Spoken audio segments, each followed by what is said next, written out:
Welcome to Season 2 of Nuances Beyond First Impressions with the Asian Diaspora. Together, we wanted to create a safe space where everyone can learn more about our diverse communities, the complicated relationships we have with our culture, and how they intersect with feminism, queerness, disability, anti-racism, career choices, politics, and more. I'm Ariadne Mila, a Filipino American from a small town on the southern border of Texas. And I'm Sherilyn Lee, aka Lazu, a new American originally from the only place a dodo bird ever lived, Mauritius. Bisaya, also known as Binisaya or Cebuano, is a language spoken in the southern Philippines and counts 22 million speakers. Ilokano is also a language spoken in the Philippines. It is the third most spoken language in the country with 8.1 million speakers. We're here today with Darrel J Delfin. He's a 30-year-old Filipino-American actor based in Los Angeles, California. He is Kaede in Fena, Pirate Princess, Kazuma Arashiba in Scar on the Praeter, Legatus Laendur Legate Pumpkee in the Fallen Legion series, General Geshtar in Secret of Mana, and Emilio Baretti in Lupin III vs. Detective Conan, the movie. He has also provided voices for shows like Sword Art Online, Hortensia Saga, Kill la Kill, Beyblade Burst Rise, Dragon Ball Super, and many more. He is also a regular cast member and lead stunt coordinator of the We the Geeks of East LA YouTube channel. You can follow Darrel on any of his social media channels at Darrel J Delfin to interact or for more updates. Thanks so much for being here, Darrel. It's great to see you after so many years. Just to give you guys some background, Darrel and I, our families knew each other. My extended family, they're from Connecticut, and Darrel grew up in Connecticut, so he knows my cousins. If you're Filipino, everyone is your cousin, more or less. And it was just really weird that everyone that I knew in passing through other families, oh, yeah, you're my cousin, kind of, sort of, not really. Especially in Connecticut, where the Filipino community wasn't very big at all. So it was just like, I know you. I do, but... We might be related, but I'm not sure. Exactly. Are you my actual cousin or just my Filipino cousin? Yeah, exactly. Give us a little bit of background on who you are and how all that gets us to here, you being an actor in Los Angeles. Of course. I am a Filipino American here in Los Angeles, California, working as a professional voice actor, on-camera actor, stunt actor. I also do some writing here and there, nothing crazy, not yet. Both of my parents are from the Philippines. My dad is from Manila. I don't know. His story changes all the time.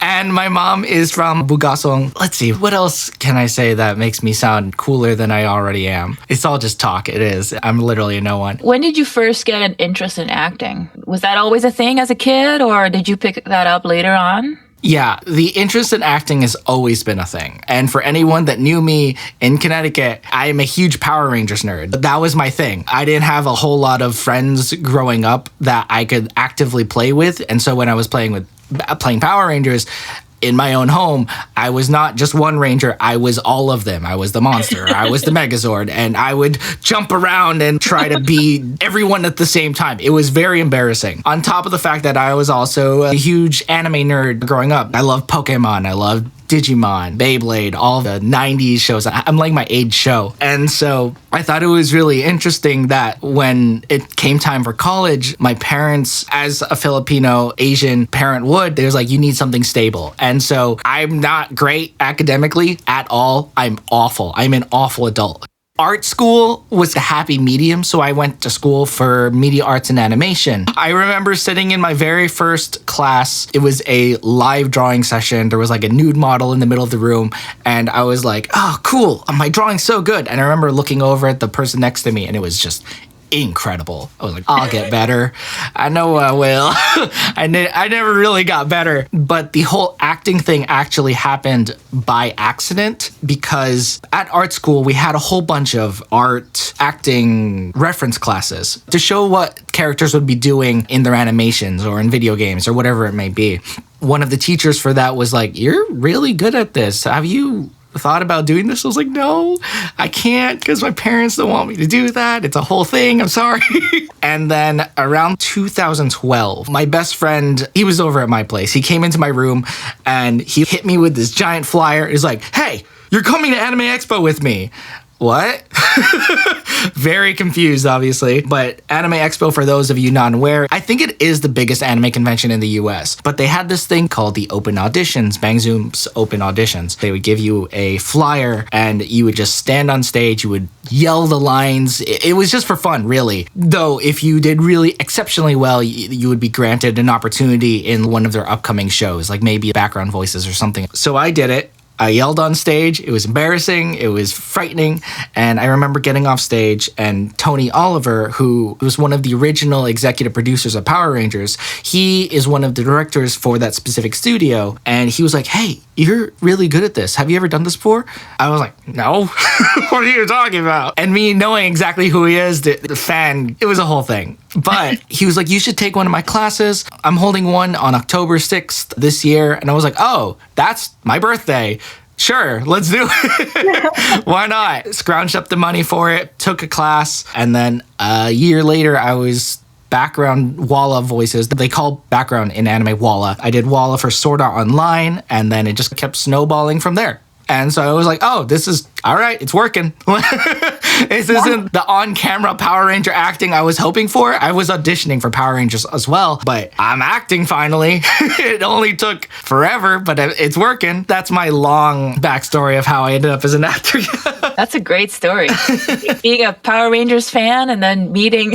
Yeah. Funny story about the Red Power Ranger. Yeah, my friend works for the IRS. And I remember he texted me, I think it was last week or something, and he was like, oh my God, we just arrested the Red Power. That's so crazy because I was like, wait. Man, it's such a shame because I'm actually quite fond of him as an actor and as a figure that was in my life and whatever.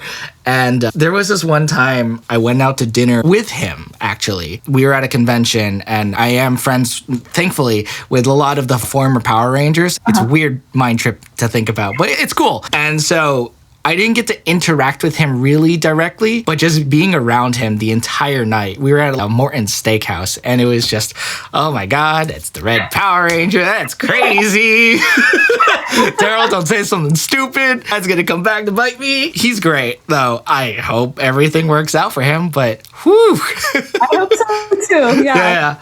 How did your family take that when you switched into acting? They're still taking it. As most Asian parents, they see it more as a hobby. My parents say they understand, but they don't understand. It's really hard. There have been a lot of times, especially when my parents are in town, because they live in Connecticut still, and now they're here. I remember there was this one time I had an in-person audition that I was supposed to attend, but my parents were taking up my time, and I really had to go. And they just, I don't know, either them not believing me or they didn't care enough. I missed the audition and I couldn't make it. Whether it be just the Asian Filipino mentality or them just not knowing this is a legitimate career. A very hard one, mind you, but a legitimate career once you finally break in. And it's hard. It never gets any easier trying to explain. There's a show that I'm currently working on that I cannot talk about, but I got some footage and I was like, hey, I want you to know why I've been leaving the house and blah, blah, blah. This is the show that I'm working on.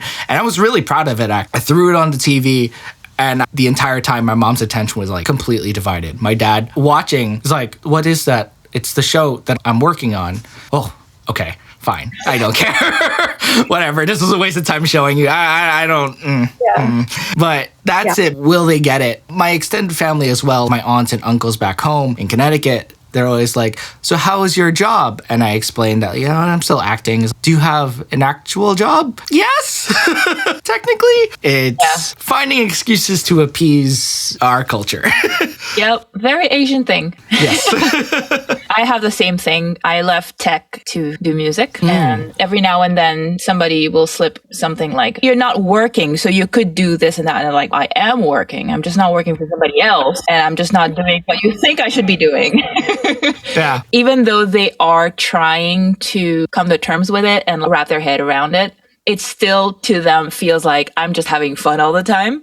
They don't see the hustle and they don't see the hours that you put in and all the stuff that you need to do to even make like $1. No, exactly. The blood, sweat, and tears. It's such a thankless career. Once you finally make it, yeah, you get the, oh man, your music inspired me. Oh, your acting inspired me. But before you get that moment to shine, it's so thankless because no one knows the blood, sweat, and tears behind it. And it's just, whew, I can't even tell you. Yeah, I remember when I started piano lessons, one of my piano teachers always used to say when we were preparing for exams, nobody will ever know how much work you put into it. Mm-hmm. He said, people will say, oh, congratulations, you passed your exams, but they will have no idea just how hard you worked for this. Only you will ever know. And to this day, I'm like, yeah, yeah, no idea. You have no idea. My bank account is crying. It's so funny too, because I feel like the way parents and relatives talk about songs I release, they appreciate it when it's done, but getting there, they really don't know the work that goes in. It's so odd to me, the way Filipinos specifically interpret a music career, because this is the culture. They have their own karaoke systems in their own homes and they love this. But the moment you tell them that you are a musician, it's no. What? You adore this. I don't understand. Yeah. Maybe it's because they all sing karaoke. It's anybody could do this. Yeah, no, exactly. And I feel like that's what it is. I've thought about that for a long time, trying to make sense of it. Mm-hmm. But that's probably, if I had to guess, yeah, if I can just do karaoke, why can't you just do it on Wow Wow Wee or one of the Filipino channel shows? Those awful shows. Sherry, you're not missing much. These shows are annoying. I think it's just because I was raised very Filipino American. A lot of the Filipino Americans I speak to back home, and especially here, are more often very on the same page with TFC, the Filipino channel. The only time I see anyone really enjoy it is if they were raised on it. It's just a very interesting perspective to see it through. It's, oh, this is your jam. I can't relate. This is so weird. Yeah. It's funny when I go to certain Filipino relatives' houses and I can't change the channel because they want TFC on all the time. So I'm just sitting there trying to pay attention to whoever this actor is, Raver Cruz singing a cover of Justin Bieber. And I'm like, all right. Like, oh, that's great. Wow. Yeah, as a person of Chinese descent, I never watched any Chinese shows. I didn't grow up on any of the actual Chinese culture except the food. The only time I started to see those game shows and things were when YouTube came along and then people started putting those things on YouTube. And I was like, wow, I guess I'm not Chinese. Yeah, the disconnect is so weird, especially growing up here in the US, because it really is such a big melting pot. The term people like to use is whitewashed. And on some level, I agree, because America. But it's such a mixing pot of everything. And I also relate because I'm actually a little bit Chinese. I have Chinese in my blood, but I've never bothered to really dive all in. I think that's the biggest way that a lot of us diaspora kids, that's how we relate to our culture, is the food and being spanked with the chinela. Yeah, I love it. Yeah, no, it's weird. It's hella blasphemous for me to say that I'm actually not a huge fan of Filipino food in general. I like the food that I get from family parties because I've grown accustomed to the way that they cook it. But if I were to go to, say, a Filipino restaurant, I'm like, ooh, I don't like this. I don't like the way that they prepared this. There's a Jollibee right down the street from me. I can't do it. I know I had it in the Philippines. Jollibee, for anyone uninformed, it's the McDonald's of the Philippines. Their big thing is chicken. It's like KFC and McDonald's had a baby. But something about the way that they fry their chicken, my stomach just cannot. I have no idea what it is. But the one thing I will champion to hell and back is ube. I love ube. There are so many things in Filipino culture that I will respectfully pass. But ube? Don't even get me started. Yeah, I have not had ube yet. I have had taro, which I've been told is similar. It's similar. I would say ube has a smoother taste. Taro isn't completely far off, but it is the closest to ube, I guess. Yeah.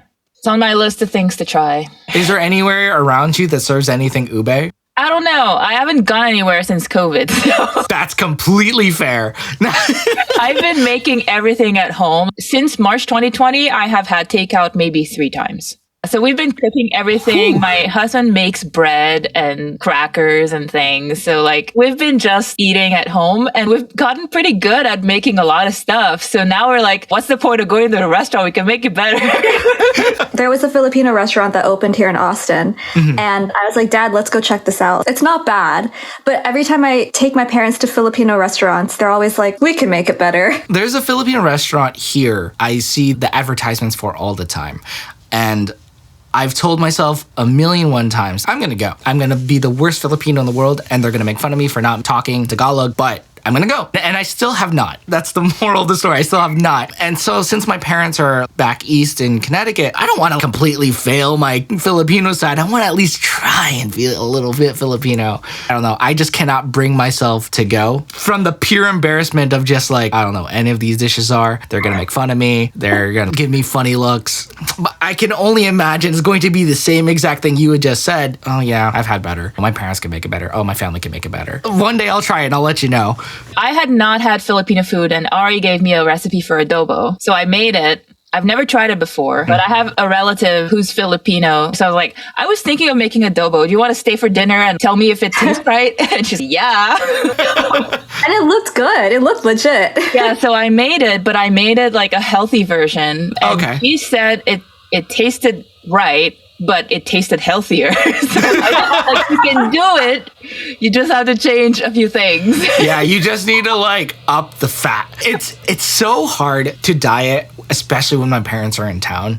I don't know how other Asian cultures typically deal with it, but Filipinos, they're the ones that like, oh, you're so fat, but you need to eat more. Yeah. I'm like, what? Stop. And it's a topic of conversation when they greet you. Oh, tumaba ikaw. Oh, I got flashbacks. You even said it with the accent. And you expect it when you're seeing relatives that you haven't seen in a while. They're going to comment on your weight. No matter if you gained weight, lost weight, whatever. You could be a stick and they will still comment on it. It's the same in all the Asian cultures, I think. I've had it too. Like one time I went back home and one of my uncles was working and I went into the store and he looks at me like, look how much weight you got. And I was like, and he's way more heavy than I am. So I was like, look who's talking. But that's just normal. My grandmother, she's always telling me I'm not eating enough. And then after my first year of college, I gained a freshman 20, go back home and she's like, you need to go to the gym. I'm like, okay, this is a whole new level.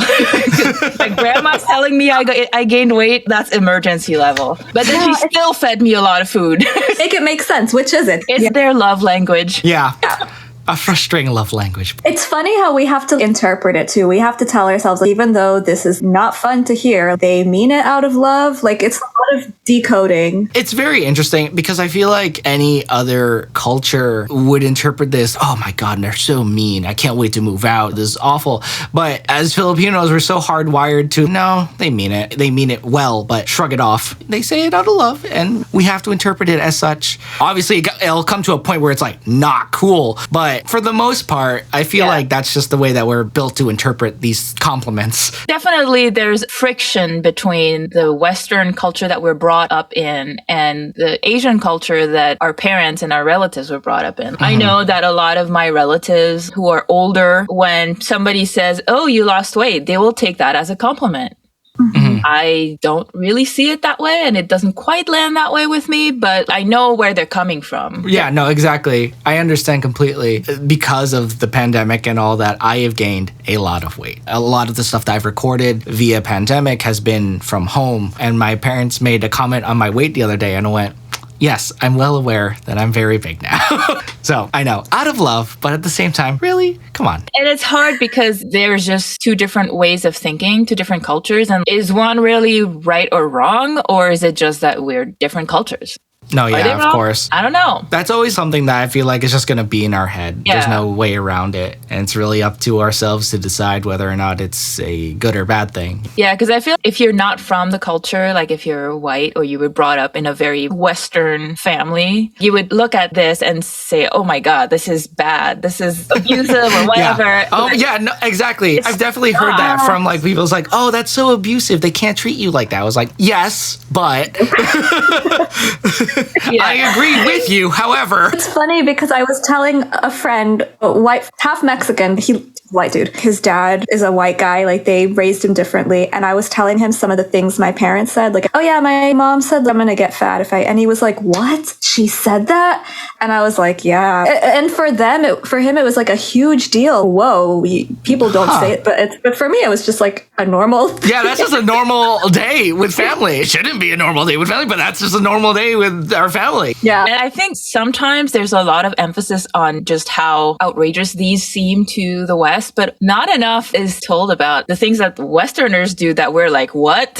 Like shoes in the house. Yeah, shoes in the house? No, sorry. Yeah. No. On the bed? You walk around with those on the bed? All right, hold up. I have not met anyone like that yet. Oh, I have. Not on the bed, but like on the sofa. When I was in college, I was living in residence. I was hanging out with friends in somebody's room, and one of the girls there just crossed her legs with her shoes on the sofa, and nobody blinked an eye. And I was like, what's going on? And I was like, okay, I need to go sanitize all the furniture in my room. I've always found that so weird. Yeah. So it goes both ways. I think a lot of times the focus is on how Asians are weird, but let's face it, Westerners are weird too. We all have our weirdness, and it's just the way it is. I had to change my thinking because growing up in a Western country, I used to think, oh, the Western way, that's the standard, and our way is the different way. But no, actually, it's not the standard. If I went to Asia, then our way would be the standard. Yeah, exactly. Yeah. It really is the melting pot of ideas. This is how this culture handles this. This is how this culture handles this. And from there, we get to formulate our own ideas. And then going back to the TFC or cultural television, it's just, oh, okay, so this is why I interpret this way. Little things like that create this really unique perspective, especially for those of us that live here in the US. Because I work with a lot of Japanese animation, I'm more familiar with the way that their culture is. A lot of us in the nerd side of things love anime. So being over here, being able to scream and shout my love for anime and junk the way I do just would not be received the same way in a different culture. So yeah, we've gathered things from different cultures and formed our own selves. Asian American culture is different from Asian culture. I don't relate to mainland Asians as much. If I knew someone who was Asian Australian, for example, like their experience is more similar to mine than somebody who grew up there, who experienced everything. I am technically from the Philippines. Do I identify verbatim their experiences? No, not at all. But yeah, someone who is from Europe, from Australia, more or less, we have similar experiences because we're not from mainland, wherever it may be. It's just very interesting. Have you been back to the Philippines? Once in 2000, I don't remember what I did exactly, but I've only been back that one time, and I would love to go again now that I'm older and I can experience it as an adult. Yeah, I've only been back once, and it was in 97, and same, I would love to go back. There's a lot of aspects of the culture that I'm familiar with. I know the food, I know the language, but I have not been back there. It's just so weird, especially never being back to your home country. If you've been once and you come back and you're like, wow, this is where my entire heritage is from. The disconnect is very interesting, especially as you grow up with it. So it's, how would I fit in over there? What would my experience be like now? It's something that I really think about often, actually, because before I have kids, I should really take in my culture so I can regurgitate it back to them. This is where you're from. I think a lot of Asian Americans that I know, once they become adults and they're not dealing with bullying and asking like, oh, what are you eating? Now it's like, okay, I feel safe enough or secure enough in myself to go and try and rediscover my culture. No, of course. Trying to rediscover that is really the best part about being an adult now. So now we can try and rediscover all of our culture without the bullying and the weird look. So I grew up in Mauritius, which is a tiny island in the middle of the Indian Ocean. And my parents are second generation Mauritian. So my great-grandparents on my mom's side came from China, but everybody else was born there. And most of us have never been to China. So my mom went to China a couple years ago for the first time with a family friend. And we're Hakka Chinese. So they went to the village that most Hakka people are from that are in Mauritius. And my mom speaks Hakka pretty well, but she went there and she was like, I couldn't understand anything they were saying because the language had changed so much by the, Oh, that's crazy. My great-grandparents moved to Mauritius in the 30s or 40s, and my mom went there 2018. So the language has evolved over time. The accent has evolved. And then she also didn't realize that, yes, she was fluent, but she was fluent in the language of stuff you say at home, food-related, house chores-related, family-related. Would you say it's the equivalent of when Kizzy say, that was very lit? Yeah. Is it equivalent to how we see Gen Z language? No, it's more if you compare Quebec French with French French. Oh. Yeah, because French has evolved since then, but Quebec French has evolved in its own way. So they just sound very different. The words are the same, but the pronunciation's changed enough that it's hard for you to get what they're saying. So she was like, yeah, that was a culture shock because she thought that she would at least be able to get around. And yeah, no, it was a very foreign place. She did have a good time. She said the food was amazing, but she did not understand as much Hakka as she thought she would. I feel like that is what would happen to me if I went back, because I consider myself fluent. I speak it with my family and stuff. Right. But I remember we were watching a Filipino mass, and the priest, he's speaking at a higher level. He's using bigger Tagalog words. There were words I couldn't catch. And so if someone spoke to me on that level, or if someone's a native speaker, their vocabulary repository is way bigger than mine is. I'm fluent enough to have normal conversations, but I would feel a lot less fluent if I went to the Philippines. Yeah. That's so crazy to think about. I don't think I've ever even thought about how our languages have evolved separately of each other because we're in different parts of the world. You just blew my mind. I'm going to be thinking about that all day, I swear. It's so interesting. But if you think about just English, right? How many English accents are there? And even though the same words may exist in the English and American dictionary and Canadian dictionary, different regions choose to use different words more often. And then the accents are different. When I go to the South, I have a hard time understanding. It takes me a couple of days to get used to it. I have a hard time understanding New Zealand English. I need subtitles. And even British sometimes, I need subtitles. And it's funny because within British accent, there's Cockney, there's what is it, the Royal, like the whatever. Yeah. There's different British accents, and some of them are difficult. Yeah. And then Irish and Scottish, these are all English words, but they sound very different. You're definitely right. It's never even occurred to me that was a thing that could happen with our languages. Again, mind blown. The glass shatter of the obvious. Yeah. Because we're growing up in the West, we lose a lot of the nuance of our culture. It's just this one thing. We don't really see it for all the complexity that exists within it. Oh, yeah, I'm Filipino or I'm Chinese, but you don't really explore the whole gamut of what that means. Right. I knew that other Filipino languages exist, but I think I was older when I had learned Tagalog is actually not the only language. There is one for every island, more or less. Of the 7,100 islands, there is more or less a dialect for each one. Gosh, the only ones that come to mind are Ilokano, because one of my cousins spoke that. And then Bisaya, that's the other one. I wish I knew more. My parents didn't raise me on that. So if a Filipino tourist came and spoke to me, I could pick out words here and there and be like, okay, you need to get from point A to point B. Gotcha. Oh, you're looking for this food. Maybe you go over there. But as far as holding a conversation, cannot do it. Yeah, it's tough. Most of the guests we've had on this show, it's the same. They don't speak the same language as their parents. And it was either their parents really wanted them to learn English first, or they just weren't taught for whatever reason. Yeah, I asked my parents about that recently, actually, because I had a voiceover session where they said, I don't mean any offense, but you speak very good English. If you had or have an Asian accent, I can't hear it at all. Oh, that's because my parents never taught it to me. So I asked my parents, hey, why didn't you ever teach me Filipino? And it's because they said they wanted me to learn English first and they didn't want to impede my learning process of it. Okay, I understand. I'm a little annoyed that I don't know Filipino because I can't pass that on or converse. It's definitely benefited me in voiceover as far as I have a very neutral accent. But when it comes to roles that come my way that they're looking for someone Filipino that can speak Tagalog, I can't even audition for this because this is what they want and I can't provide it for them. So it's been this hindrance yet blessing in disguise. That's a good segue into the next question I wanted to ask you, which is how has your ethnicity affected your career as an actor? in terms of the opportunities that you feel you can get? It's no secret that if you're not a white actor, you're going to get the short end of the stick. In most jobs anyway, not just acting. But I remember there was a on-camera audition that I was going for. Whether it was maliciously or not, one of the casting directors like, we would love to have you, but you look very similar to a lot of other Asian actors that we get. You remind me of the guy from Maze Runner. I was like, no? What?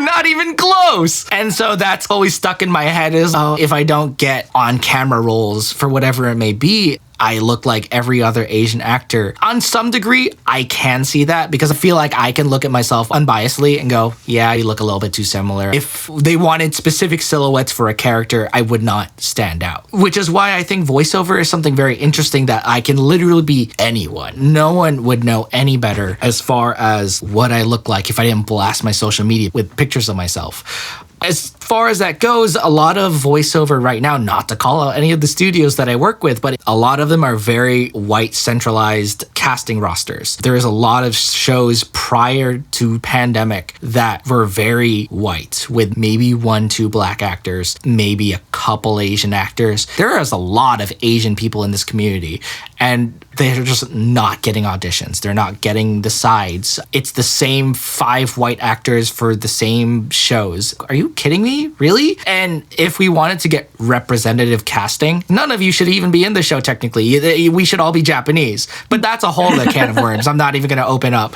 But when the pandemic started, it opened itself up to a lot more ethnicities, whether it be people calling out studios to be like, yo, that's racist, or actually having access to remote talent from across the world. A few highlights, we finally have the very first mainland Malaysian actor in an English dub for anime. Su Ling, I believe is her name. But little things like that, because of the remote recording that we can do, we can bring in all these actors from around the world to fill these roles or be representative of the actual characters. Same can't really be said for on-camera acting. You could totally fly someone in, but for voiceover, more or less, it wasn't unheard of, but especially for anime, it's groundbreaking. And I think that's where I've benefited a lot. We're finally getting the representation and they're considering other ethnicities, heritages in their shows rather than just the same 5 white actors. And no detriment to them, they're very talented. It's just that there is a lot of people that could probably do the same job. Things are changing, I would like to say, for the better. Only time will tell. But as far as on-camera acting is really the only place that I've seen my ethnicity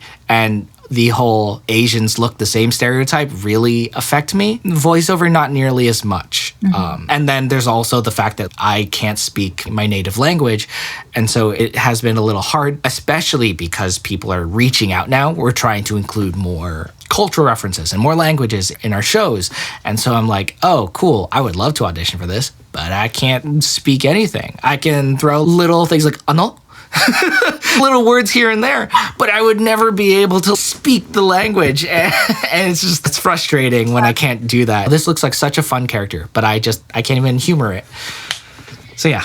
I'm hoping it's changing, but I think a lot of the initial efforts for bringing diversity has been to bring in the Asianness in those characters and then looking for people who can speak the language and who are very immersed in the culture. But my gripe with it is Asian American experiences are different. And Ari and I have talked about this a lot. We need Asian American stories to be told too, not just Asian stories to give representation. And so I'm hoping that we are moving in the direction where those Asian American stories are being told, and then you would be the perfect person to be telling the story. I imagine that's exactly why Turning Red did so well, because that's exactly what it is. It's not an American story, mind you, but it is a very decentralized, off the mainland Asian story. And in Canada, that movie gave me PTSD because I've talked to a lot of people. So, oh my gosh, I love the movie. I was like, man, the mom made me mad because it reminded me of mine, and I couldn't enjoy the movie anymore. Oh my god, I am so glad you said that because I felt the same way. It was good. It was a very good movie, but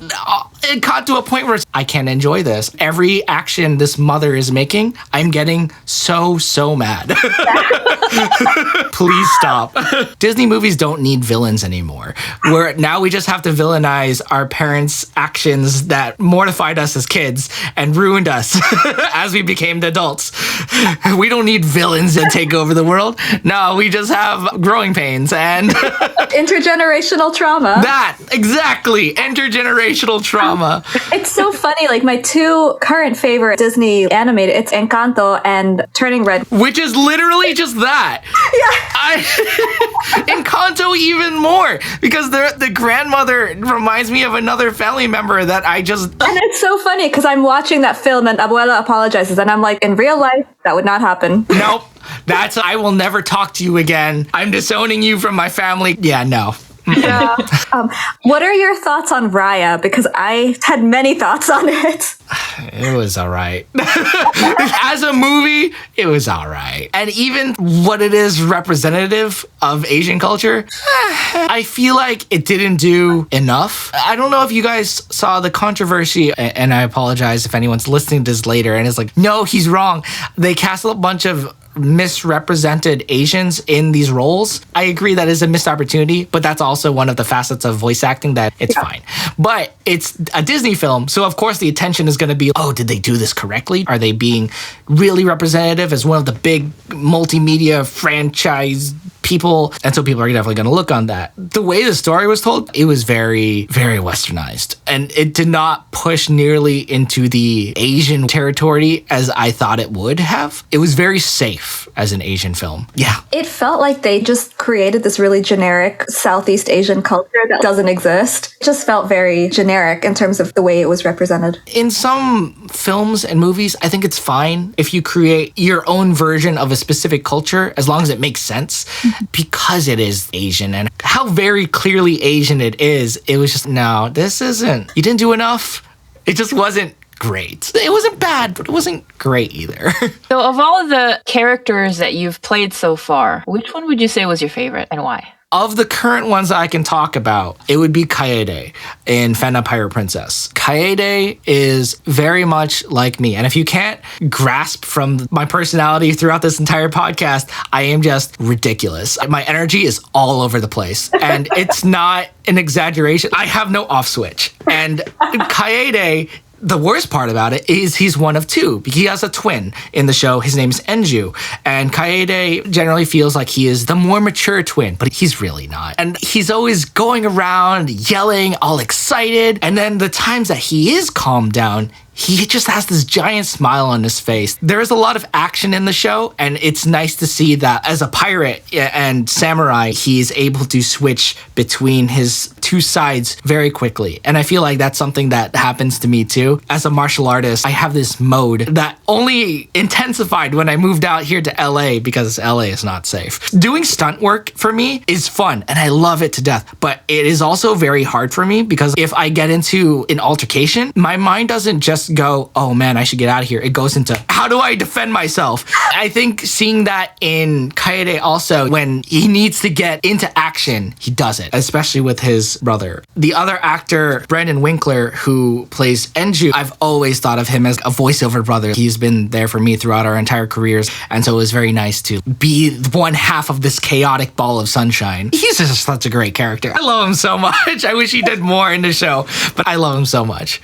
So you mentioned Brandon and Tony at the beginning of the interview. So you've had some white allies along the way. How has it been in general? Do you find that, especially being in LA, that people are very open and are willing to help? Or is it more the exception that these people have taken you under their wing? I feel like it is very open. If anyone has ever been to New York, it's a very big melting pot. And LA is everyone. The culture shock is crazy out here, especially for someone that grew up in Connecticut. So it's just a given. If you're going to live out here, you are okay with other cultures, or you don't mind the fact that there are other people other than white people. A lot of LA and California is Hispanic. A lot of the people that I've met here have been very genuine as far as championing me throughout my career as I do for them. I have a lot of Black actor friends that help me get opportunities that I would never even hope to get. The same thing with a lot of my white actor friends. More recently, I've come across a lot more active Asian actors. When I first started, I had a handful of friends that I was like, you guys aren't getting the opportunities that I want you to because you're all so talented.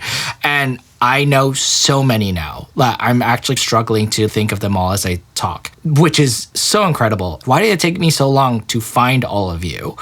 I don't understand. And it's because of how saturated the acting industry is. And how spread out LA is. Exactly. It's so weird. We're so spread out, but we're so in one place. It's a small world, but it just takes an hour to drive to anywhere. Don't even get me started. I had to go to Burbank this morning, which should have only been 20, 15 minutes. It took me an hour. And it was like 9 a.m. No one should be on the road. Yep, that's LA for you. I remember I went back home a couple years back. I was driving and my mom was like, oh, well, let's not go this way. There'll be a lot of traffic. And I was like, Mom, what's the worst that could happen? And we finally got on the highway. She's like, oh, there's so much traffic. I was like, this is traffic? What are you talking about? Now that I know what traffic is, this is child's play. One of the most dangerous things I ever learned to do was a left turn in LA. That actually does sound dangerous. It's awful. I hate it. Good old LA. Good old LA. We love it though. We do. It's a love-hate relationship. It really is. All right. Before we end this interview, we usually have a few rapid-fire questions that we ask each of our guests. So these can be one-word answers or one-phrase answers. You don't have to explain. You can if you want, and then we'll let people know where they can find you. If it is incriminating, I will explain, but we will see what happens. All right. What was the first language you learned? English. What language do you speak with your parents? English. What's an Asian food that you should like but don't? Fermented anything.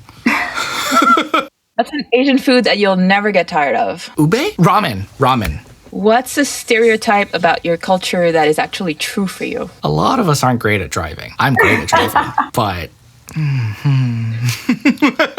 And finally, what is a stereotype about your culture that is not true for you?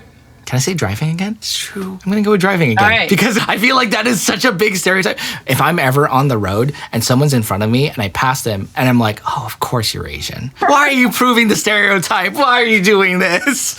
All right. Before we let you go, do you want to let people know where they can find you? Of course. You guys can find me on Darrel J Delfin on all my social medias, Facebook, Instagram, and Twitter. I'm mostly on Twitter nowadays. I also stream on Twitch if you enjoy video games. I also am trying to do YouTube. Keep watch for any of my shows that I'm in come out. That didn't come out in English. I'm an actor. You guys watch my shows, please. All right. Thank you so much for taking the time to chat with us today. No, of course. Thank you for having me. Really. Here are our takeaways for today's episode. Number 1, we don't often give ourselves permission to dream big until someone else advocates for us, like Darrel's friend did. Number 2, growing up in the diaspora often means having a less nuanced and often reductive experience of our culture. For many of us, food is our only remaining connection to our culture. Number 3, weird is relative. Although white Americans may find Asian American customs, foods, and behaviors strange, the reverse is equally true. We find a lot of stuff that white people do very strange. Number 4, because we're perceived as perpetual foreigners, many of us don't start to appreciate and become more curious about our heritage until well into adulthood when we feel less social pressure to fit in. We also saw this with Charlene's episode a few weeks back. Number 5, one unfortunate but common experience for diaspora actors is that they were actively discouraged to learn their cultural language as kids. And now, as adults, they find themselves ineligible to play roles that tell stories about their ethnicity because they assimilated and learned only English. Number 6, the pandemic has been devastating, but it did have 2 positive outcomes. 1, it normalized remote working to the point where hiring remote talent in service of authenticity started to become more common. And 2, the increasing focus on social justice has raised the bar when it comes to accurate cultural representation in the media. We hope you enjoyed this episode of the Nuances podcast. If you enjoyed our show, it would be super helpful if you could leave a rating or review on whichever podcast platform you're listening to right now. This would help us reach more people like you who really enjoy this work. That's it for today. I'll see you next week for another nuanced conversation.